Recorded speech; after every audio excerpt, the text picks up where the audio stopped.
le ministère de l'Environnement et du Développement durable nous a conviés aujourd'hui et demain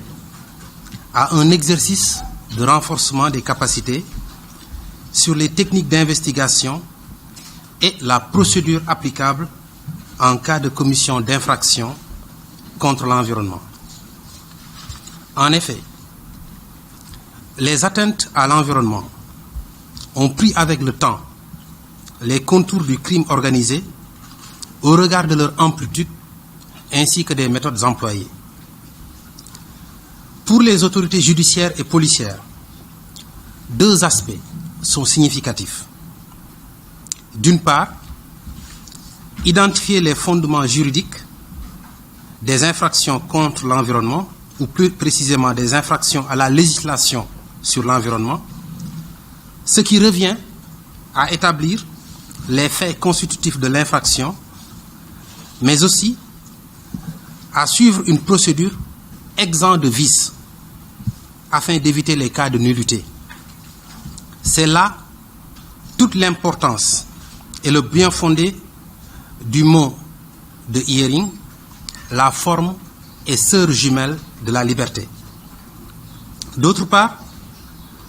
les aspects éthiques et déontologiques doivent aussi être suffisamment adressés, parce qu'en réalité, l'environnement n'est pas un simple patrimoine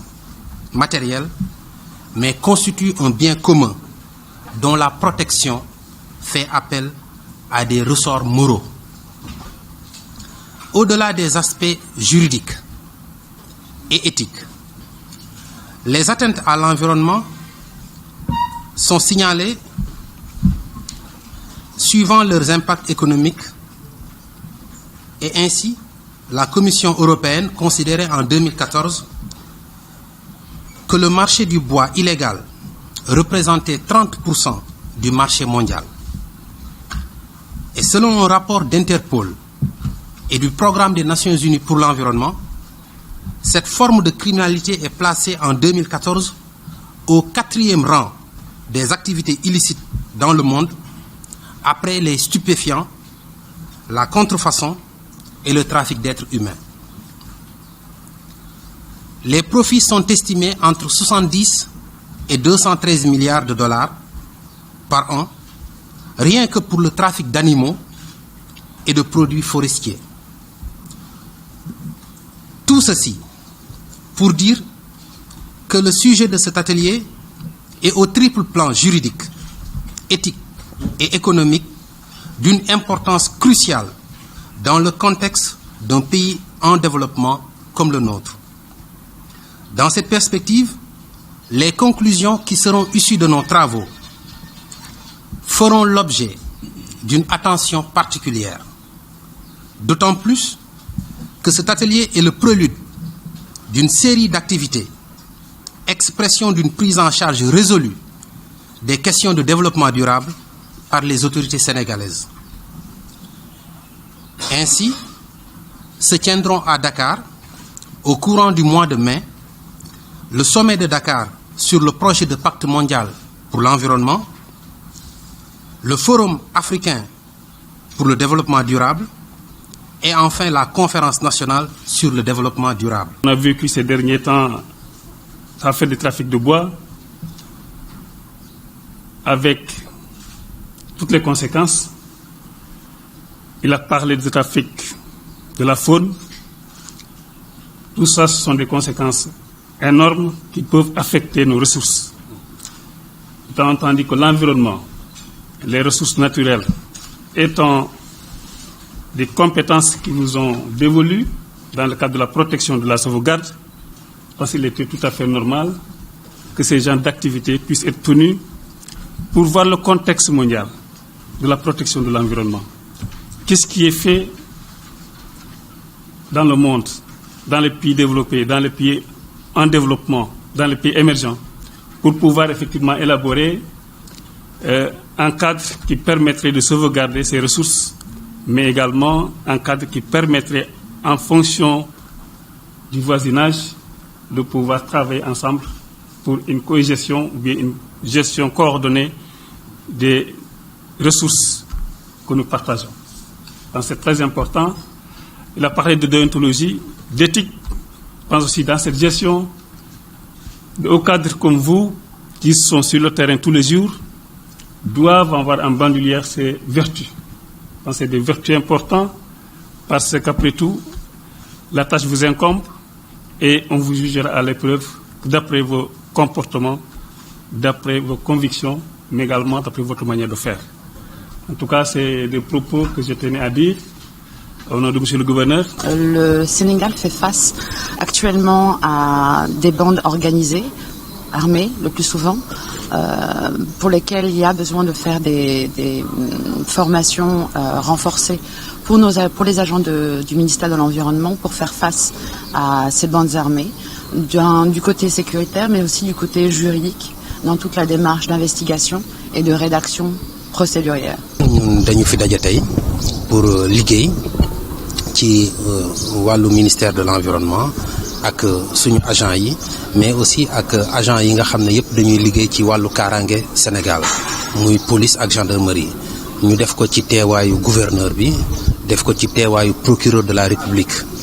tribunal bu Thiès def ko itam ci teewaayu suñu ay experts yoo xam ne dañu am xam-xam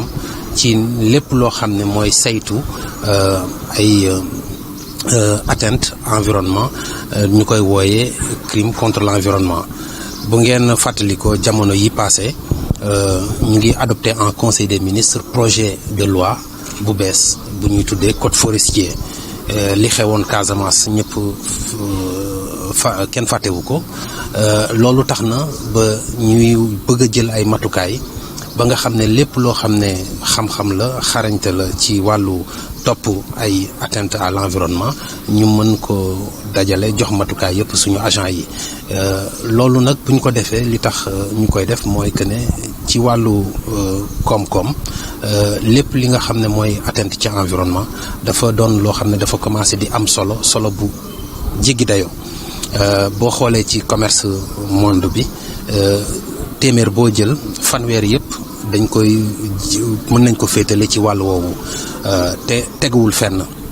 dafa doon loo xam ne dëppoowul ak yoon te itam dëppoowul ak ngor ndax loo xam ne ñëpp a ko bokk kenn mënu ko moomeel sa bopp ndax environnement lu ñu bokk ñun ñëpp la donc loolu tax na ba ñu ne léegi foog ñu waxtaan ci lii nag tey ñu tàmbali dafa doon première étape benn tournée nationale bu ñu war a def polariser l'ensemble des régions du pays dañ koy def Saint-Louis def ko Kaolack def ko Ziguinchor bu ñu ko defee Ziguinchor dinañu jël région de Sédhiou Kolda Tambacounda ak Kédougou bu ñu ko defee Saint-Louis dinañ jël Matam ak Louga bu ñu ko defee Kaolack dinañ jël Fatick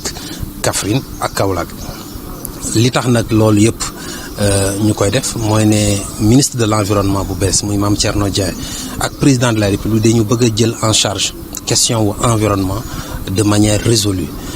moo tax ci mois de mai bi dinañu organiser Dakar li ñuy wax un sommet pour le pacte mondial pour l'environnement bi nga xam ne président Laurent Fabius moom moo ko initié dinañu liggéey aussi ci forum régional africain pour le développement durable avec la commission économique pour l'Afrique dinañu organiser aussi conférence nationale sur le développement durable loolu yëpp nag bu mënee am ñu ngi ciy gërëm suñu partenaires yi muy Union européenne mi nga xam ne seen agence de mise en œuvre bi leen teewal fii Sénégal ki ko jiite mu ngi nii muy madame Asia Gemini ñu ngi leen di remercier di leen gërëm ci jàppale bi ñu jàppale te di ñaan jàppale boobu doon lu sax te am njëriñ. ñu ngi remercier ministre Ali Haïdar moom nekkoon na ministre effectivement de l'environnement loolu mu wax muy diggante Sénégal ak Gambie coopération moo fi am te bu ngeen fàttalikoo fan yi passé am na benn conseil présidentiel bu amoon Gambie ñaari réew yi waxtaan ci ay poñ yu bëri boo seetee nag mbiru environnement muy mbiru foresterie mbiru parcs nationaux ak domaines yooyu yëpp dafa nekkoon ci au cœur de ce conseil présidentiel là nekkoon na loo xam ne lu am solo la loo xam ne waxtaane nañ ko ba tey ñu ngi koy continuer te xam naa ne li nga xam ne moom moo ci nar a rot dina doon loo xam ne lu am solo la pour ñaari gouvernement yëpp lii xew nag neexul Gambie neexul Sénégal ñi koy def mënuñu leen jàppe ne dañuy liggéey pour affirmer wala pour dëggal diggante ñaari réew yi. dafa doon ñoo xam ne seen bëgg-bëgg ak seen ay objectifs la ñuy poursuivre mais loolu du yàq dara ci li nga xam ne mooy coopération entre les deux États.